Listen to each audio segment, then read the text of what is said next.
Are you up first, Brian? I am.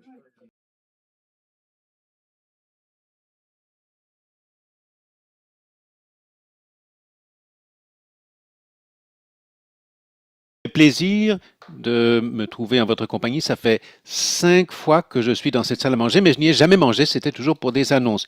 C'est un véritable plaisir de vivre ce moment à l'hôpital Stevenson Memorial et pour la communauté de New Tecumseh. C'est une grande journée. Et quand les personnes qui sont ici présentes sont réunies dans une même pièce, vous savez que ça va être une annonce formidable. Je voudrais commencer par souhaiter la bienvenue à 2 invités très spéciaux qui ont joué un rôle clé dans les préparatifs de cette journée. Tout d'abord, une dirigeante qui s'est fortement engagée pour améliorer l'accès aux soins de santé dans tout l'Ontario, soutenir la croissance des équipes de soins primaires, renforcer le personnel de santé et promouvoir les investissements dans les soins hospitaliers et communautaires dans le comité de toute la province, notre vice-première ministre et ministre de la Santé, Sylvia Jones. Et bien sûr, vous reconnaissez la personne à ma gauche, notre carrière et capitaine de l'équipe Ontario, un leader qui s'est donné pour mission de bâtir un Ontario plus fort et plus résilient, qui protège notre économie, soutient les travailleurs et investit dans les infrastructures dont dépendent nos communautés. Notre premier ministre, Doug Ford.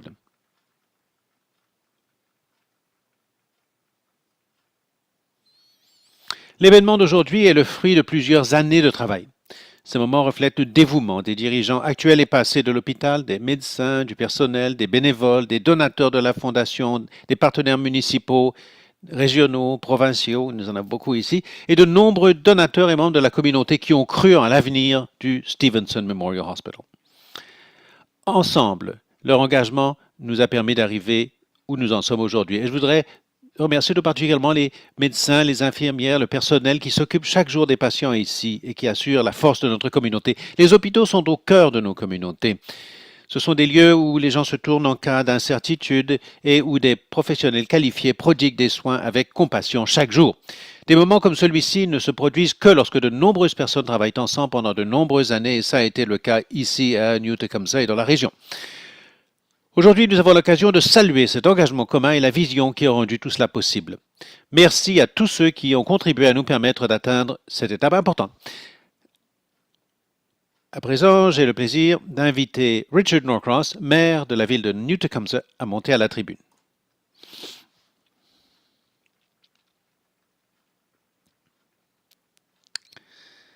Bonjour tout le monde, je m'appelle Richard Norcross et je suis fier d'être maire de New Tecumseh. Merci d'être ici aujourd'hui. Ayant toujours vécu à New Tecumseh,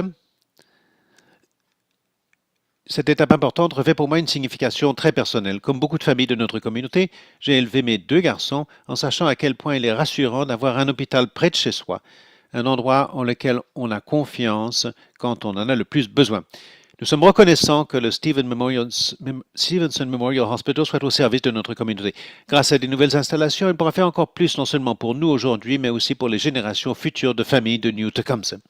Je tiens à remercier nos invités et partenaires de marque, le Premier ministre Doug Ford, Sylvia Jones, vice-première ministre et ministre de la Santé, le ministre Conjun, Monsieur Réduction de la paperasse et bien sûr notre député local Brian Sanderson, député provincial de Simcoe Grey. Je voudrais également remercier Carmine Stumpo, superviseur du Stevenson Memorial Hospital et bien sûr Sylvia Biffis, présidente du comité de campagne de la fondation de l'hôpital Stevenson Memorial. Je voudrais remercier sincèrement l'hôpital Stevenson Memorial, son équipe de direction et son personnel dévoué, Infrastructure Ontario bien sûr, le gouvernement provincial, les généreux donateurs de la fondation de l'hôpital et les nombreux partenaires communautaires qui ont contribué à rendre cette journée possible. Merci, merci. Aujourd'hui est une journée importante et significative pour New Tecumseh. Ce projet est le fruit d'années de collaboration, d'engagement et de défense des intérêts visant à renforcer les soins de santé locaux. Le début de la construction de ce nouvel hôpital démontre ce qu'il est possible d'accomplir lorsque les gouvernements, les dirigeants du secteur de la santé, les donateurs et les communautés travaillent ensemble vers un objectif commun. Alors, au nom du conseil municipal et des résidents de New Tecumseh, je tiens à exprimer notre sincère gratitude à la province de l'Ontario pour son leadership et son investissement dans cet important projet. Ce soutien aura un impact durable sur les soins de santé locaux et sur les patients, les familles et les professionnels de la santé qui comptent chaque jour sur l'hôpital Stevenson Memorial. Cet hôpital est plus qu'un simple bâtiment, c'est la pierre angulaire des soins, de la compassion et du soutien dans notre communauté. À présent, je voudrais donner la parole à Carmen Stampo. Carmen.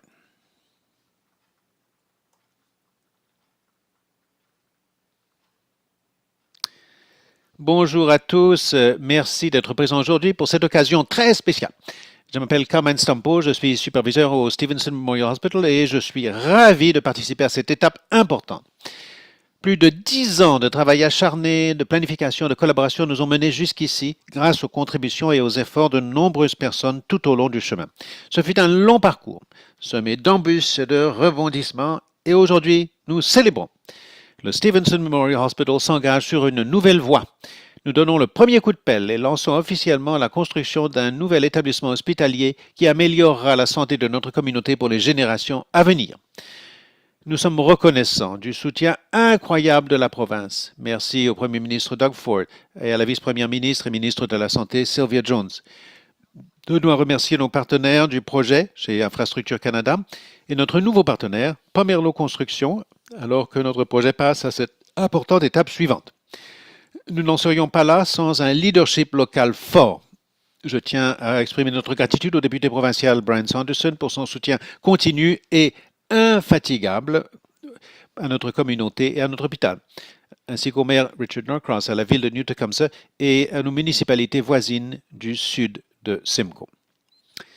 Cette nouvelle construction n'aurait pas pu arriver à un moment plus critique.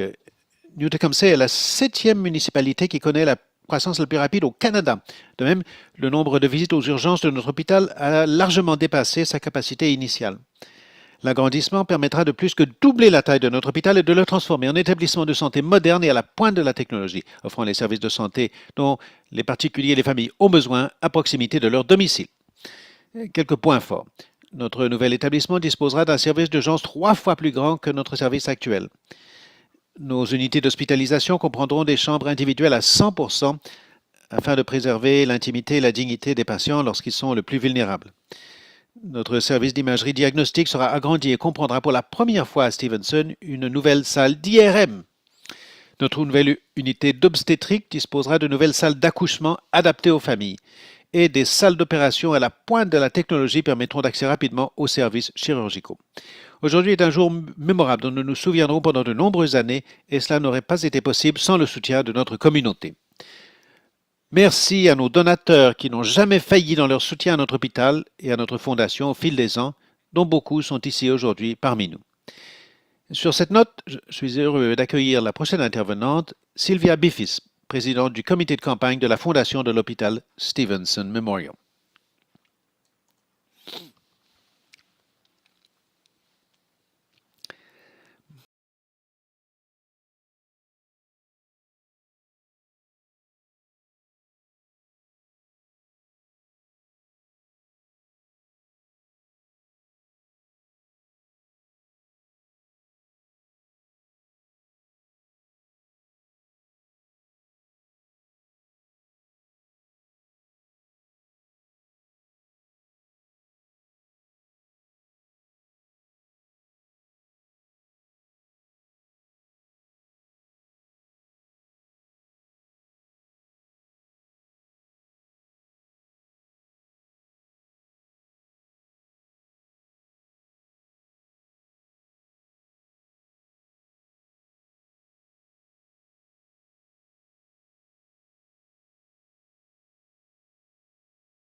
L'infrastructure de santé, c'est bien sûr la raison pour laquelle nous sommes ici.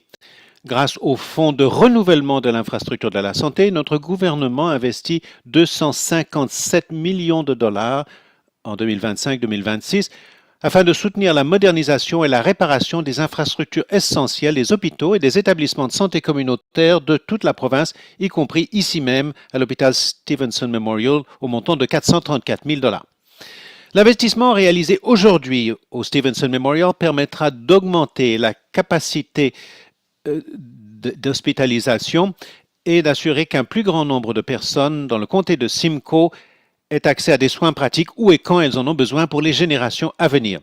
Merci à tous ceux qui se sont mobilisés pour soutenir ce projet de réaménagement.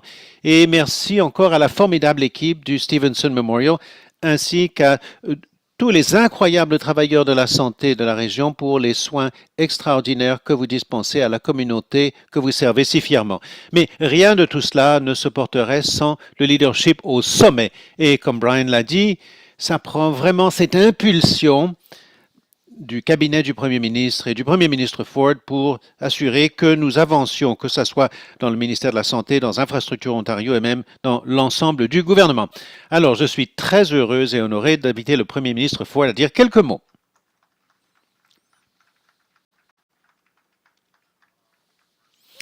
Eh bien, tout d'abord, merci, patronne, pour ces mots. C'est ma patronne. Vous n'avez pas d'idée, la générale. Alors, tout d'abord, et avant de commencer, je voudrais prendre un moment pour évoquer les odieux attentats qui ont visé des synagogues dans la région du Grand Toronto.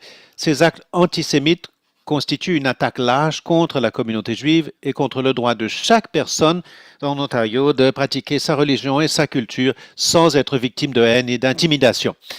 Il est important que chaque personne en Ontario, quelle que soit son origine ou sa communauté, se lève et affirme clairement que ces actes de haine méprisables visant nos amis et voisins juifs n'ont pas leur place dans notre province.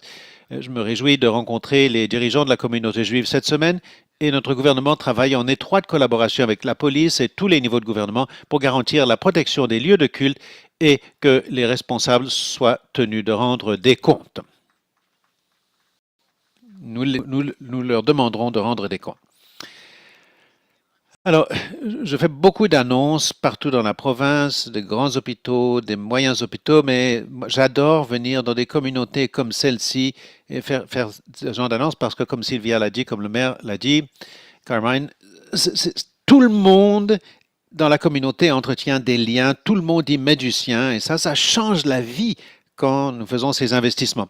Je voudrais vous remercier d'être avec nous aujourd'hui. C'est formidable d'être de retour dans la belle ville d'Alliston avec la vice-première ministre Jones, le ministre Khanjin, l'adjoint parlementaire Sanderson, les maires, oubliez-moi si j'en oublie, mais commençons les maires Norcross, Anderson, McDonald et le maire adjoint Fowler, Orden Basil Clark, la sous-préfète Jennifer Coughlin.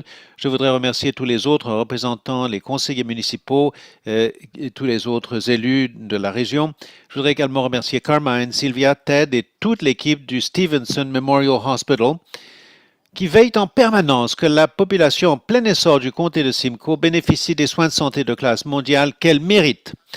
Alors que les droits de douane imposés par le président Trump visent directement les entreprises et travailleurs canadiens, notre gouvernement a un plan pour protéger l'Ontario. Nous construisons une province plus compétitive, plus résiliente et plus autonome afin de pouvoir faire face aux droits de douane, à l'incertitude économique et à tout ce qui se présentera à nous.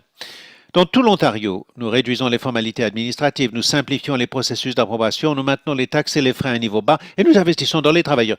Grâce à nos progrès, nous faisons économiser aux entreprises 12 milliards de dollars chaque année et 1,8 million d'heures de travail. Mais grâce au travail acharné du ministre Khanjin, nous épargnons 1,2 milliard de dollars de paperasse et de réglementation qui ne font que ralentir la croissance et le développement économique. Notre gouvernement double également la mise sur notre plan de construction de plus de 223 milliards de dollars, le plus important plan de ce type dans l'histoire du Canada. Nous investissons dans les routes, les autoroutes, les transports communs, l'éducation et plus encore, afin de créer des emplois, de développer l'économie de l'Ontario et d'investir dans des services de classe mondiale dont dépendent les travailleurs et les familles. Ici, dans le comté de Simcoe, nous avons investi près de 90 millions de dollars pour la ville de New Tecumseh. Grâce à notre programme municipal d'infrastructure de logement et au Fonds pour l'infrastructure communautaire de l'Ontario, afin de construire les infrastructures essentielles nécessaires pour soutenir la construction de dizaines de milliers de nouveaux logements dans toute la région. Nous investissons plus de 53 millions de dollars pour construire et agrandir les écoles locales, offrant ainsi à la communauté 1700 places supplémentaires pour les élèves. Nous réaménageons également la maison de soins de longue durée Simcoe Manor and Village afin d'offrir des soins de pointe à 160 personnes âgées dans la région de Beaton. Et dans tout l'Ontario, nous investissons 100 milliards de dollars pour construire des routes, des autoroutes et des transports en commun pour sortir les gens des embouteillages et leur permettre d'aller là où ils doivent aller.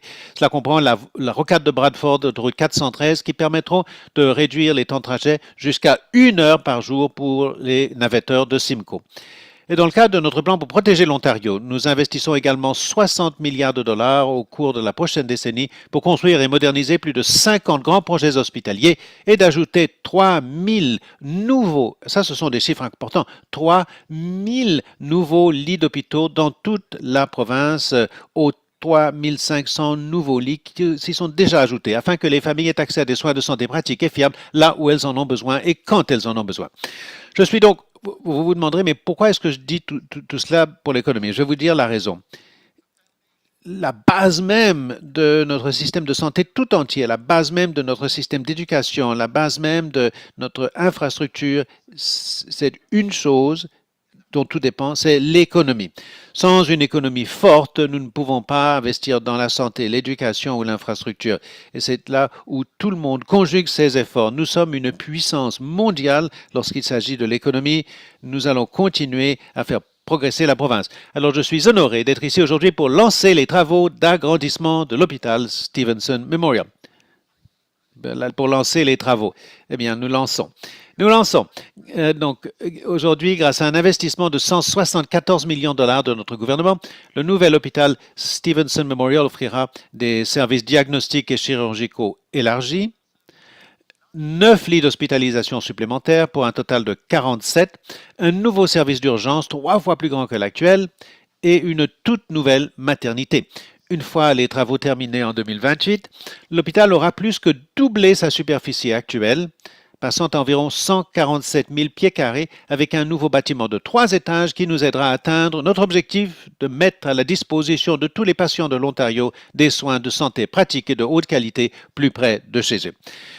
Je voudrais remercier tout le monde. Je voudrais remercier les médecins, les infirmières, les personnels de santé, les bénévoles, les fondations et toutes les autres personnes qui ont participé à ce projet. Nous ne pourrions y parvenir sans vous. Je dis toujours, toute notre équipe doit écouter le ministre des Finances chaque jour qui nous dit, est-ce que vous savez combien nous dépensons pour la santé? Et moi, je réponds toujours, c'est fantastique, Peter. Nous investissons dans la santé plus que tout autre gouvernement.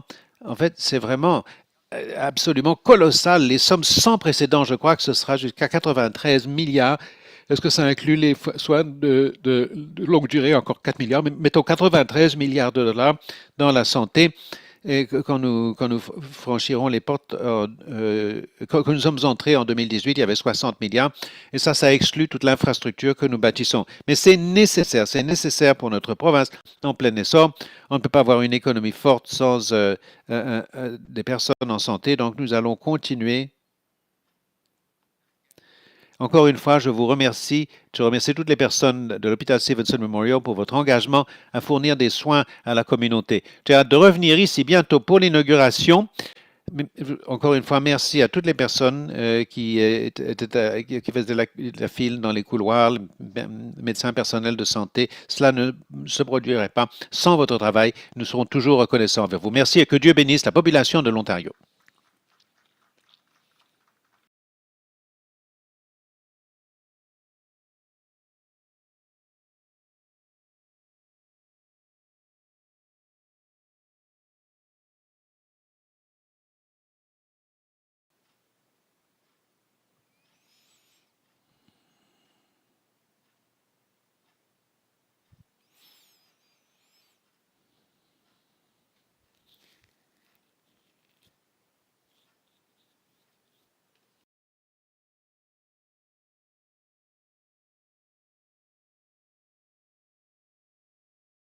Bonjour tout le monde. Bradford Today et Village Media. C'est une question en deux parties parce que certaines de ces informations n'est pas encore connues. Mais dans quelle mesure prévoyez-vous que la province va augmenter les cibles de croissance pour South Simcoe et Newtecombe? Est-ce que cette expansion de l'hôpital pourra satisfaire la demande accrue? Je vais donner la parole à mon expert, Brian Sanderson, notre adjoint parlementaire. C'est un véritable champion. Il connaît ses dossiers du bout des doigts. Alors, Brian, à vous la parole. Merci, Monsieur le Premier ministre Ford, et merci pour la question. La réponse est les agents provinciaux d'aménagement du territoire ont travaillé en étroite collaboration avec les municipalités. La notification a été diffusée. Nous prévoyons des annonces à cet égard. Nous prévoyons que tout cela est intégré. Donc la réponse courte à votre question, c'est oui, nous prévoyons que nous pourrons répondre aux besoins de croissance et ces besoins de croissance sont en plein essor, comme vous le savez. Merci. Alors, un peu de suivi à cette question. Avant que nous ne sortions, nous parlions donc des mesures qui sont prises en abondance pour le comté de Simcoe, RVH, Simcoe, Aurelia, le Soldiers Memorial Hospital.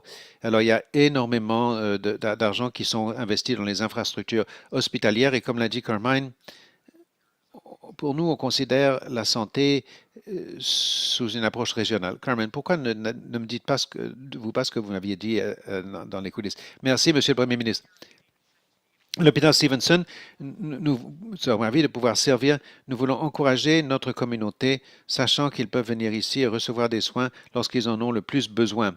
Si nous avons besoin d'employer d'autres services de la région, nous allons nous organiser. Il vous suffit de venir ici. Une fois que vous êtes ici, dans le cadre d'un service régional, nous allons pouvoir identifier vos besoins et nous assurer d'avoir les bons partenariats en place pour vous prendre en charge. Merci. Il y a une question de suivi. D'après les projections de la province, on prévoit que d'ici 2051, il y aura environ 20,5 millions de personnes dans la province, donc 4,6 millions auront 65 ans et plus. Est-ce que les 60 milliards de dollars sur 10 ans seront assez pour répondre aux besoins de cette population vieillissante? Il s'agit d'amélioration continue. Nous continuons d'investir dans le système de santé. Nous allons continuer de le faire. Vous voyez, il y a deux types de politiciens au monde. Il y a des gens qui sont élus et qui pensent budget par budget, c'est important. Et puis il y a les visionnaires qui pensent à un horizon de 50 ans comme les maires ici qui sont à cet hôpital. Et nous espérons avoir quelques autres agrandissements de cet hôpital et d'autres hôpitaux régionaux. Mais pour nous, nous considérons l'avenir, qu'il s'agit de bâtir l'autoroute 413 et la rocade de Bradford, de réparer une centaine de ponts, dont au moins on est à 8e ou 9e pont à Barrie. Mais on songe des années en avance. C'est ce que fait notre gouvernement. Nous sommes des visionnaires et nous planifions l'avenir. Nous investissons maintenant et nous espérons répondre aux besoins de la société en plein essor. 2051, j'espère que je suis toujours là. 2051, ça fait longtemps ça.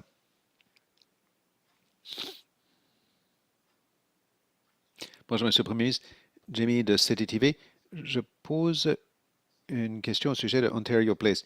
Il semble y avoir un déphasage entre ce que vous dites et ce que la maire Chow déclare en ce qui concerne la rénovation du centre des congrès, qui serait une meilleure idée. L'ancien Molson, à présent Hyundai, à cause des plaintes pour le bruit et la circulation, est déménagé à Markham. Donc il semble y avoir pas un problème, enfin, disons, l'engagement de la communauté ne veut pas beaucoup de bruit. Bon, alors je crois que ce que j'ai entendu dire, ça déménage à Markham à cause de la FIFA. Peut-être que ça va revenir à Toronto, mais bon, tant mieux pour Markham. C'est un bon endroit. Quant à Ontario Place, c'est un endroit de classe mondiale. C'était vacant pendant 15 ans, rien n'y s'est passé. Maintenant, ce sera un endroit de classe mondiale. J'ai reçu beaucoup d'appels de gens du Centre des sciences pendant une période. Pas un seul appel. En fait, j'ai reçu Il y a une femme qui m'a appelé, elle a dit, moi j'étais contre, mais attendez que je vous vois. Je dis, je vais vous embrasser, vous serrer dans les bras, vous remercier. C'était vraiment un projet de classe mondiale. Et on a besoin d'un centre de congrès de classe mondiale aussi.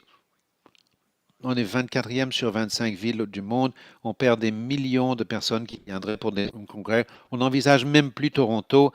D'abord, les dimensions du Palais des Congrès, il faut 2 millions de pieds carrés.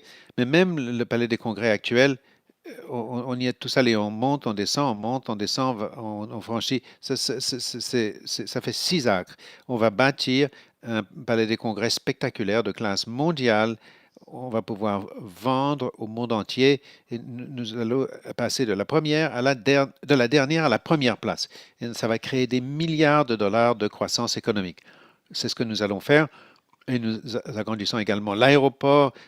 En fait, je crois que mon ministre des Transports est là à l'heure actuelle avec le ministre fédéral des Transports. Le gouvernement fédéral donne son aval au plan. C'est un joyau de la couronne.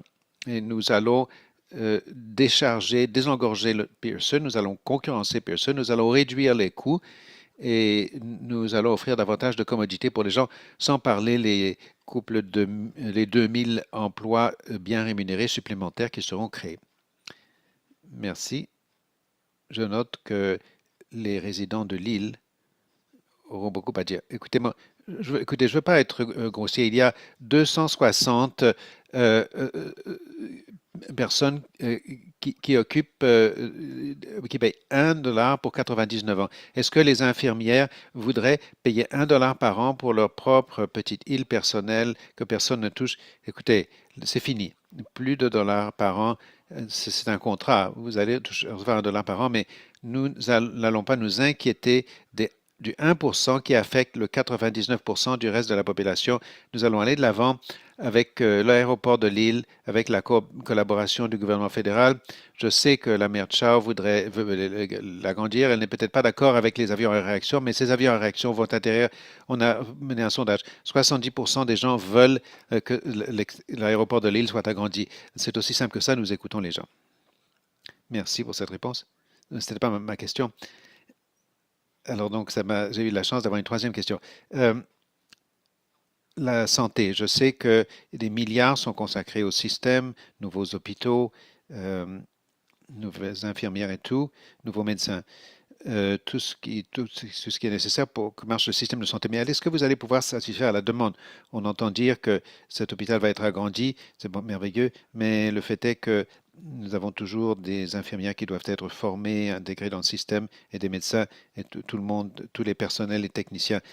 Et aussi la concurrence pour recruter nos médecins, nos infirmières, nos personnels de santé. Une fois qu'ils sont formés en Ontario, ils ont tendance à aller dans d'autres provinces. Est-ce que vous allez pouvoir répondre à cette demande en Ontario et fournir à cet hôpital un personnel nécessaire? Alors, avant de donner la parole à la extraordinaire ministre de la Santé, ma excellente vice-première ministre, je voudrais rapidement passer en revue, Sylvia en a parlé, plus de 100 000 nouvelles infirmières ont été enregistrées, 30 000 étudiantes en soins infirmiers, et en passant, il y en a beaucoup qui vont avoir leurs études payées. Ça n'a jamais été fait auparavant. Tous les médecins, facultés de médecine ont leurs études payées. Ça n'a jamais été fait auparavant. Nous bâtissons de nouvelles facultés de médecine dans toute la province. Nous ajoutons des places dans toute la province. Et ça n'a jamais été vu auparavant. Et nous bâtissons 50 nouveaux sites de 60 milliards de dollars. Je crois que ces 60 milliards vont augmenter au fil des années. Mais voilà quelques-uns des domaines sur lesquels nous nous concentrons. L'embauche d'un nouveau PSP. Nous donnons aux infirmières et aux PSP, si vous travaillez dans des régions éloignées, nous donnons des primes de dizaines de milliers de dollars, des primes de signature si elles viennent. Alors, quant aux personnes qui quittent la province, en fait, c'est l'inverse. Il y a beaucoup de médecins internationaux qui viennent du monde entier. Je suis au téléphone avec notre excellente ministre toute la semaine en disant, ah, voilà un médecin de X qui veut venir ici du Royaume-Uni, des États-Unis. Alors, nous développons notre équipe, nous allons continuer de développer notre équipe avec des places supplémentaires. Alors, donc, à présent, je vais donner la parole à la ministre de la Santé. Merci, Monsieur le Premier ministre. C'est une très bonne observation. Au fur et à mesure que nous élargissons l'accès, que nous élargissons la capacité des lits, nous devons nous assurer que nous avons ce personnel formé, hautement compétent, ce personnel clinique.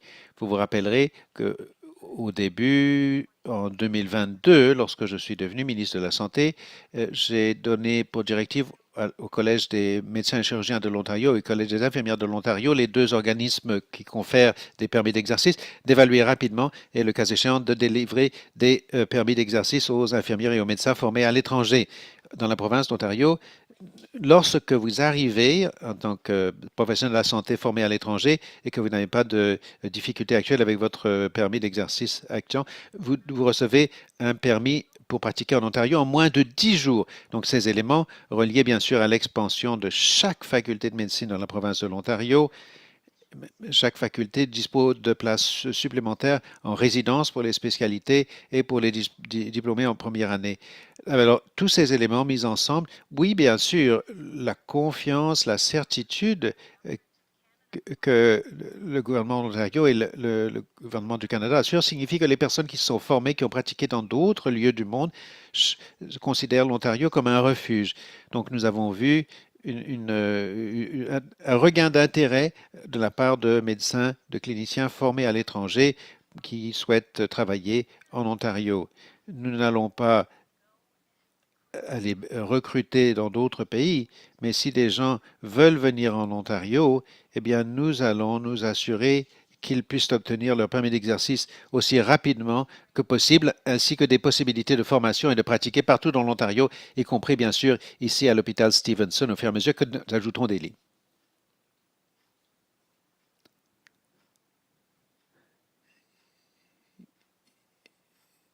Il y a eu une cyberattaque à Ontario Health at Home. Est-ce que vous êtes au courant? Alors, dès que la cyberattaque a eu lieu, bien sûr, les protocoles appropriés ont été suivis. La commissaire à la protection des renseignements personnels a participé au processus pour s'assurer que les dossiers individuels soient protégés. Il n'y a pas eu d'argent du contribuable qui a été utilisé pour résoudre ce problème, mais cela montre l'importance de veiller à collaborer et au sein de toutes les organisations pour nous assurer que les renseignements personnels de chacun continueront d'être protégés. La commission à la protection des renseignements personnels a immédiatement été notifiée. Les personnes qui ont pu être affectées ont été affectées. Aucun dollar du contribuable n'a été utilisé pour soutenir le règlement de ce règlement. Ok, Jamie, j'ai beaucoup de chance de l'avoir. Ça, je n'ai absolument aucune idée. J'ai presque passé toute une fin de semaine sans l'appeler, puis j'ai fini par céder hier. J'ai vraiment beaucoup de chance. Toute mon équipe d'ailleurs. Et Sylvia. Oui, Spencer, CBC News. Bonjour Spencer. Monsieur le Premier ministre, vous avez dit que vous avez l'intention de commencer une campagne publicitaire au sujet de vos antécédents en matière de santé. Pouvez-vous nous dire? Je dis toujours que nous dépensons une fortune sans précédent et je dis toujours qu'il y a une chose qu'on peut mieux faire, et je prêche ça à notre équipe. Les personnels de santé, les chefs de la direction des hôpitaux me disent, commencez à dire aux gens ce qu'on fait pour la santé, parce qu'on fait tant de choses et nous semblons toujours nous concentrer sur l'économie, qui est la base de tout, d'accord? Mais je crois qu'il faut que nous diffusions des informations, que ce soit sur les médias sociaux ou les publicités, parce que les gens méritent de savoir ce que nous faisons, méritent de savoir comment on dépense leur argent, parce que nous dépensons une fortune d'argent des contribuables. Mon ministre des Finances, il ne dort pas la nuit à cause du montant des dépenses de la santé. Moi, je le corrige toujours, nous investissons dans la santé. C'est l'un des meilleurs ministres des Finances que j'ai jamais eu. C'est vraiment le meilleur. Vous devez donner un exemple? L'une des raisons pour lesquelles on doit en parler plus, c'est qu'il y a un mois, je m'entretenais avec une mère qui éprouvait des difficultés à trouver un médecin de soins primaires. Alors, je lui ai parlé de Connexion Santé. Je lui ai dit, est-ce que vous êtes inscrite parce que vous avez la possibilité, même avec un médecin, de pouvoir trouver un clinicien dans votre région qui est plus aligné sur votre horaire peut-être. Et quand je lui ai parlé, elle était elle a dit non, ça sera encore une liste d'attente, je ne veux pas le faire. Et une semaine plus tard, elle m'a écrit, elle m'a dit, j'ai fait ce que vous avez dit, je me suis inscrite et j'ai maintenant un médecin de famille que je peux visiter après les heures de travail quand mon enfant n'est pas à l'école. Merci beaucoup de m'en avoir parlé parce que je ne l'aurais pas fait sans que vous me donniez un coup de pouce pour m'adresser à Connexion Santé. Donc, il y a des possibilités de mieux faire connaître ces services plus régulièrement, au fur et à mesure que nous changeons, que nous progressons dans toutes nos initiatives. Les gens doivent savoir où se situent les possibilités dans leur propre communauté. Merci. Et par ailleurs, bon, les cliniques de santé, il y a de nombreux médecins. J'ai vu trois affiches, seulement trois disant nouveaux patients bienvenus. Donc, il leur incombe d'annoncer également, mais je veux, moi, je ne me vante pas, mais ça s'appelle l'excellence dans le service à la clientèle. Nous sommes le seul gouvernement, où que ce soit, à ma connaissance, aux États-Unis, dans le cas au Canada, où on peut téléphoner à la vice-première ministre sur son cellulaire, qu'elle vous rappelle, ou rappeler le premier ministre, ou n'importe lequel des ministres, et recevoir un rappel. C'est tout ce que je fais. Tout ce que je fais le soir, je retourne des appels, 60, 6 000, j'en ai environ 6 600, je n'exagère pas. Quand je dis 1000 par jour, les gens organisent des campagnes, alors tous leurs cousins, leurs frères, leurs oncles m'appellent tout à la fois, mais ça c'est mon travail.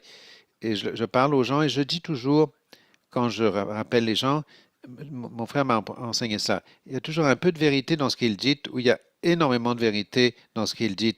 Et on apprend tellement à parler aux gens.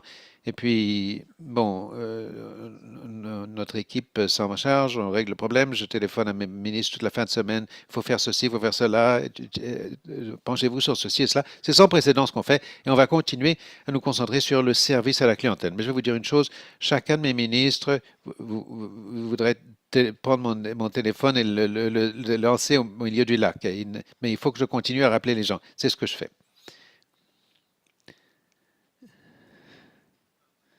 Luc de CTV-Berry, Monsieur le Premier ministre, vous avez dit que vous allez dans les grandes, moyennes et petites villes, et les petites sont vos préférées. À quel point est-il important d'instaurer la santé dans une communauté, l'une des communautés où l'effort le plus rapide?